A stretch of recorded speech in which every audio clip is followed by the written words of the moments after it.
আসসালামু আলাইকুম। আজকে আমরা এসেছি সিরাজগঞ্জের শাহজাদপুরে এক নীরব অথচ ঐতিহাসিক তীর্থস্থানে।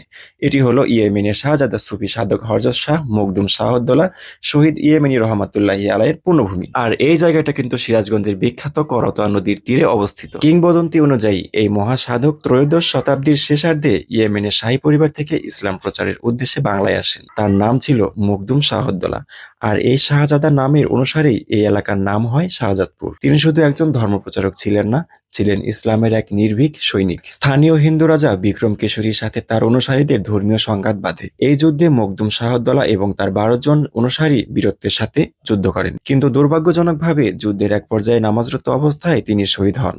আর এই ঐতিহাসিক শাহাদাত তাকে পরিচিত করে তোলেন শহীদ ইয়েমেনি উপাধিতে। মাজারের পাশে দাঁড়িয়ে আছে এক প্রাচীন স্থাপত্যের বিস্ময়, মখদুমিয়া জামে মসজিদ। এটি মুঘল পূর্ব সুলতানি আমলের স্থাপত্য রীতির এক অনন্য নিদর্শন, যা এই অঞ্চলের ইতিহাসকে আরো সমৃদ্ধ করেছে। এখানে রয়েছে তার শহীদ সঙ্গী অনুসারীদের গণকবর, যা গঞ্জ-ই শাহিদান নামে পরিচিত।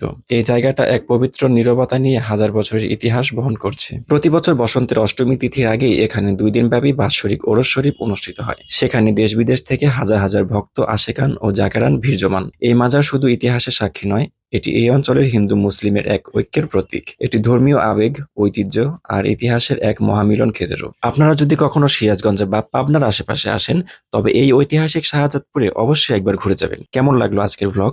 কমেন্ট করে জানাবেন। দেখা হবে পরবর্তী ভিডিওতে। আল্লাহ হাফেজ।